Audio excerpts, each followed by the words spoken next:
wah gue harus buka angkringan karena gue punya banyak temen. Ah. Dan teman-teman tuh kalau nongkrong di sini. Ah. Realitanya kan nggak begitu kan? Iya.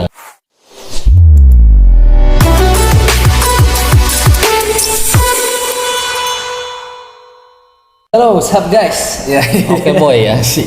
Apa? Oke boy. Balik lagi boy bersama kita Di The Bad Boy. Ganda Putra. Ganda Putra. Kita tuh pengen acaranya itu tuh ML itu baru buka segmen baru tuh sama Namanya si Ganda Putra. Enggak, The Bad Boy. The Bad Boy. Bad Boy Twins. Kita apa nih? Good Ganda boy, Putra. Good boy Jakal. Good boy, Cok. Good boy Twins. Soft boy. Soft boy. Sad boy. Sad boy. Lebih ke sad boy sih sebenarnya, realitanya sih sad boy. Iya, sad banget dah pokoknya kehidupan, asmara ugal-ugalan. Nah, kali ini kita bakal ngebahas sebuah opportunity bisnis Ya. yang seru banget nih. Ya. Jadi ngebahas tips memulai bisnis F&B buat para Gen Z. Nah, kebetulan kan gue juga pernah nih buat bikin bisnis F&B dulu. Sorry, yang belum tahu F&B itu apa? Food and beverage. Jadi bisnis kuliner. Bisnis Kuliner atau makanan minuman lah. Iya, lu masa kagak tau F&B, lu aja tahu mozzarella, tahu apa? Mentai. Ya kali nggak tahu F&B. Asli ya lu kalau sampai nggak tahu F&B tapi makanan lu mozzarella mentai, sumpah cabut aja lu udah jaksel aja. Bener dah. Konsep gaming nggak tahu. Iya, masa minumannya tiap hari cafe latte. Matcha. Iya, Boba. nongkrongnya di tuku, tapi F&B nggak tahu. Ya, jadi gimana tuh Jar? Tips memulai bisnis F&B gitu, langsung straight to the point. Gitu. Asik. Caranya yang pertama. Saya sih. Ini berarti judulnya 5 cara memulai bisnis F&B. Enggak, gue cerita dulu ya. Cerita pertama kali pengalaman bisnis F&B gimana? Pengalaman gue dulu bisnis F&B itu dimulai dari zaman sekolah. Dari zaman SMA. Berarti lu dari SMA tuh ya? Ya, gue udah mulai bisnis F&B dulu nggak terkenal F&B. Ya mana bisnis makanan. Bisnis makanan. Ini karena kita di Jaksel aja, kita ngomongnya F&B, jual cemilan gitu. Oke. Jual cemilan gitu. Jadi gue dulu jual sosis yang digulung dengan kulit lumpia, di luarnya itu dikasih tepung roti. Enak, itu inovasinya dibuat sama nyokap gue tuh. Gue sebelumnya belum pernah ngeliat tuh makanan kayak gituan. Iya. Nah, kenapa akhirnya gue memutuskan jualan? Yang pertama kebutuhan. Jadi maksudnya memang gue butuh Butuh jajan. jajan yang banyak, bukan butuh duit jajan. Sangat jujur ya. Iya. Nah. Soalnya kalau jajan sebenarnya dikasih, tapi gue butuh yang lebih banyak lagi. Iya. Ya tapi kan maksudnya cara gue bener, nggak nyolong kan. Benar. Kan halal. Iya Lagi masih muda kayak gitu keren banget. Gue butuh duit jajan yang banyak karena kebetulan gue sekolah di sekolah yang cukup bonafit saat itu, tapi jajan gue kurang memadai. Kurang memadai saat itu. Akhirnya gue mutar otak gimana, oh ya udah jualan. Yang kedua, kenapa gue jualan saat itu? Ya untuk memenuhi gaya hidup juga. Untuk memenuhi gaya hidup dengan uang yang banyak kita bisa memenuhi gaya hidup. Karena kan kebutuhan hidup gue udah dipenuhi sama orang tua. Makan itu kebutuhan yang primer. Ini untuk yang tersier sama sekunder gue nih untuk memenuhi kebutuhan itu. Jadi sebenarnya sesimpel itu sih. Dua alasan itu yang bikin gue jualan. Tergerak untuk jualan bisnis. Tapi dan dulu kan apa ya, kayak banyak anak muda yang anjir malu banget nggak sih jualan di sekolah, apalagi lu jualan di sekolah yang bonafit gitu. Maksudnya yang kalau sekolahan yang biasa mungkin apa ya, strata sosialnya itu sama kayak lu, itu mungkin lu nggak terlalu gengsi atau nggak terlalu tengsin gitu. Masalah beda ya. Ini karena kayak jenjang mat. Contoh, ini nih jujur-jujuran ya. Kayak lu bayangin aja nih, di saat itu minimal duit jajan teman-teman gue tuh kayak 20, range-nya 20 sampai 30 ribu, bahkan ada yang 50 ribu ke atas. Nah, di saat itu duit jajan gue satu hari ya, dalam satu hari itu cuma 5 ribu. Itu gila banget anjir. Itu gila sih, jenjang banget. Beda 3 kali lipat, 3 sampai berapa kali lipat lah, minimal beda 3 kali lipat dari teman-teman bisa beli apa saat itu? Saat itu di sekolahan gue ya 5 ribu. Ya lu apa ya? Aqua botol lah. Aqua botol karena nasi paketan gitu ya, paketan makan nasi itu 7 ribu. Kemarin beasiswa nonton loh YouTube kita. Ya emang nyokap gue tahu ya. Emang nyokap gue cuma ngasih 5 ribu. Terus. Padahal maksudnya kan gue juga nggak tahu ya saat itu sebenarnya nyokap gue mampu nggak sih. Tapi gue kalau buat jalan-jalan Kan mau dikasih pendidikan terbaik. Iya, mungkin itulah. Tapi gue juga nggak pernah nuntut kayak, wah mana nih jajan yang banyak dong, orang teman-teman aku jajannya 20 ribu segala macam. Nggak pernah. Gue malah yang aduh gimana ya Berpikir cara ya. iya cara jajan banyak segala macem. Akhirnya nyokap gua ngasih solusi, ya udah jualan nih makanan, mau nggak? Oh mau dong, Berarti lu tanpa pikir panjang. sejak dini udah punya jiwa entrepreneur ya. Iya, karena terpaksa, karena awalnya karena kebutuhan, ya kan. Bukan kebutuhan sih, karena keinginan. Karena kalau dibilang kebutuhan, takutnya kayak gue yang miskin banget kayak. Sebenarnya gue nggak miskin banget juga sih, sederhana lah maksudnya, sederhana lah. Iya. Pas lah, cukup. Ah, Cukup. kalau gue sih dulu pertama kali itu SMA gue nggak jualan karena memang gue kan belum boleh untuk berjualan lah di sekolah itu kan. Sama, gue juga nggak boleh cu. Oh tapi lo memaksakan? Oh iya, gue diberhentiin jualan tuh karena kantin gue komplain. Gue berhenti jualan. Oh berarti lu kompetitor kantin lu sendiri Oh gitu? jelas, Gila. kantin. Nah, fun fact saat itu gue jualan itu bawa sekitar dari 50 sosis sampai bawa 100 sosis dan pasti habis setiap hari. Dan akhirnya kantin gua kok banyak anak-anak yang nggak ke kantin lagi nih. Anak-anak yang biasanya ke kantin mulu kok banyak anak-anak nggak ke kantin. Oh berarti dulu di highlight di sekolah dong? Iya, karena gue tuh jualannya tuh nggak ngadep di kelas. Oh, lu Gua door to door Door. dari kelas ke kelas dibantuin teman-teman gue juga kayak sosis nih. Pas gini, banget gini, gini." opportunity-nya orang-orang di zaman SMA itu nggak mikirin duit, nggak ada yang hemat-hemat. Oh iya nggak ada yang Lagi teman-teman kan hemat-hemat dijadikan segala tadi macem, dan banyak. mageran.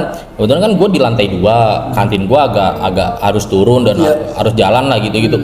Nah jadi gue berhenti jualan tuh karena kantin gue, tapi kan ya mau gimana, nekat lah. Iya. Kalau gue dulu tuh pertama kali jualan itu nekat juga sama sih berangkatnya dari keinginan ya mungkin. Keinginan mungkin kayak pengen Ngerasain duit ngerasain duit banyak. banyak, idealis bisa sukses dari situ gitu kan. Terus langsung yang dibayangin itu ini jangan orang-orang yang punya mega cuan, misalnya orang-orang yang punya brand-brand kayak KFC dan lain sebagainya. Iya. Itu yang dibayangin. Iya, Jadi iya. kayak gue Pengen- bisa nih iya memulai gitu KFC kan. lah. Abdul Fried Chicken. Lu pengen KFC, jadi ada McDonald, KFC sama AFC ya. Kan biasanya begitu kan. Dari situ akhirnya tergerak, akhirnya bikin bisnis kuliner. Awalnya gerobakan di Pondok Aren dulu, jangan deket ya Pondok Aren sini. Pondok Aren, terus dari gerobakan jual kayak sejenis angkringan gitu, dan dari situ gue dulu berpikir nih angkringan suatu saat bakal jadi ruko nih. Setelah jadi ruko Iya, jadi iya. outlet yang gede yang Jadi angkringan Semar lah. Banyak cabang, tahunya ternyata kan nggak seindah itu kan. Iya. Setelah mencoba di bisnis kuliner seperti itu, akhirnya evaluasi lah. Karena gue tuh berjalan sebulan 2 bulan itu oke banget dengan kekuatan temen Jan. Karena ngerasa dulu iya, iya, temen iya. banyak nih gitu kan. Apalagi Pada solid, pada beli ya, gitu kan. awal-awal punya angkringan itu pasti orang pada mikir, wah gue harus buka angkringan karena gue punya banyak temen. Dan teman-teman tuh kalau nongkrong di sini. Realitanya kan kayak begitu kan. Iya. Paling teman-teman lu cuma di situ sebulan atau 2 bulan pertama doang, sisanya Sisanya ya udah harus ya new udah. customer. Betul, dan cara kita dapetin new customer tuh nggak gampang. Terus dilihat dari segi lokasi itu penting banget. Terus juga dari segi kemenarikan tempatnya. Iya. Ya kan F&B kan gitu kan. Iya. Kalau yang offline, tempat yang benar-benar menarik dan bisa menggugah hati calon customer tuh penting dan benar-benar dilihat. Terus yang ketiga, yang paling penting dari 2 hal tadi sebelumnya adalah rasanya kan. Iya. Di samping gua itu nggak punya basic sama Background. sekali di memasak, gua memaksakan sama partner gua dulu, akhirnya ya nggak maksimal Jan. Iya. Akhirnya berujung tutup dan ya rugi begitu aja. Nah pelajaran yang gua dapet dari bisnis F&B itu yang paling penting nomor 1 adalah rasa yang bisa menghasilkan repeat order dari customer. Dan konsistensi sih. Jadi menurut gua selain rasa, konsistensi rasa juga penting. Karena kadang kita gini, kalau nggak konsisten rasanya, jadi misalnya contoh lu buat 1-2 menu dalam 1 hari atau 2 hari enak, nah di hari ketiga 4, 5 itu nggak enak. Kadang kan begitu ya, mungkin karena ini banyak banget nih terjadi. Ini pengalaman pribadi gue juga. Iya. Jadi misalnya ada sebuah UMKM atau kaki lima yang lagi viral banget, yang akhirnya dia membludak, itu biasanya rasanya berubah. Gue sering banget. Ada beberapa yang gue datengin yang tadinya tuh dia sepi, terus tiba-tiba ada influencer masuk ke situ, di videoin lah, dikontenin segala macam, akhirnya membludak tuh. Nah pas lu ke situ di saat udah membludak ya, pas udah gila, maksudnya udah banyak banget orang, udah rame banget, pasti rasanya tuh nggak seenak yang saat si influencer itu Kaget makan. juga mungkin ownernya ya. Iya kaget, karena kaget dia kan Belum terbiasa sama order. biasanya tuh nggak punya SOP. Oke. Jadi konsistensi rasanya tuh nggak didapetin gitu, nggak bisa dapet akhirnya bikin konsisten. orang kecewa dan nggak balik lagi. Iya, jadi bikin orang kecewa nggak balik lagi. Jadi menurut gua hal yang terpenting yang harus disiapin sebelum membuka bisnis kuliner, yang pertama rasa, bener rasa lo harus enak, karena bisnis kuliner tuh udah bukan red ocean lagi nggak sih, Betul. yang udah gila apa atasnya red ocean ya, Bener-bener black ocean kan. iya, bloody red ocean, kayak udah berdarah-darah banget, kayak udah banyak banget lu kompetitor lu mau buka apa. Kalau contoh nih, misalnya lu buka pempek atau lu buka martabak, kalau rasa lu nggak enak, minimal lu harus beda lah. Ciri khas ya. Iya, lu punya ciri khas entah dari apapun itu, packaging dan rasa segala macam. Atau kalau misalnya nggak lu bisa dapetin dua itu, ya cara promosi lu lah minimal. Cara lu mempromosikan untuk era sekarang ya. Tapi kalau lu nggak bisa megang salah satu dari tiga yang tadi gue sebut, wah susah sih, susah banget. Dan harus minimal kayak mungkin di awal tuh menurut gua dulu tuh menurut gua kayak terburu-buru banget nggak sih bikin SOP rasa di awal. Tapi menurut gua untuk era sekarang tuh penting gak sih bikin SOP di awal, karena lu nggak tahu kapan bisnis lu bakal meledak. Betul. Ya siapa tahu misalnya lu lagi santai nih jualan tiap hari cuma mungkin average-nya cuma ada 5 sampai 10 customer. Ternyata di antara 5 sampai 10 ada influencer datang nyobain makanan lu enak. Besoknya bukan 10, 100 langsung 10 kali lipatnya. Dan lu kaget, lu nggak punya SOP-nya, maksudnya buat bikin si menu tersebut, lu akhirnya salah-salah segala macem. Nah pas orang yang 100 datang rasanya udah hancur banget. Betul. Nah itu yang bikin banyak bisnis kuliner tuh menurut gua tumbang gitu. Iya. Jadi dan mati. ada beberapa kayak dia punya banyak outlet nih bisnisnya, di setiap outlet tuh rasanya berbeda-beda. Nah itu juga perlu mungkin ya, kalau kita sebagai business owner F&B kita perlu benahi hal kayak gitu untuk apa ya bisnis kita kayak gitulah. Ya itu pentingnya apa ya, pentingnya SOP ya itu, pentingnya administrasi anak gitu. Iya, karena mungkin lu bisa sukses di satu cabang, tapi kan lu pasti punya mimpi untuk mempunyai banyak cabang kan. Betul. Nah ketika lu nggak punya sistem yang jelas, SOP berantakan segala macem, percaya deh pasti cabang-cabang lain itu pasti berantakan dari operasionalnya. Karena gila, bisnis F&B menurut gua salah satu bisnis yang high risk banget. Benar-benar. Dari segi operasionalnya, supply chain-nya itu high risk banget. Kayak lu kalau jualannya casing handphone, lu jualan tempat tisu, itu kan barang mati, nggak bakal basi. Lu jualan F&B, barang dari supplier nyampe ke gudang lu, itu ada kemungkinan busuk atau basi. Itu kan udah berkurang tuh, itu udah makan operasional. Betul. Terus lu disimpan di warehouse kan, disimpan di gudang, itu ada kemungkinan basi juga. Sebelum itu belum sampai ke tangan customer loh.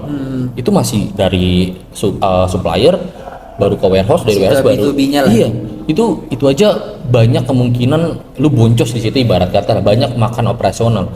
Makanya menurut gua kalau lu memulai bisnis kayak misalnya lu lagi mulai buka kebab atau buka burger atau buka apalah, usahakan lu di awal langsung punya minimal 2 atau 3 supplier.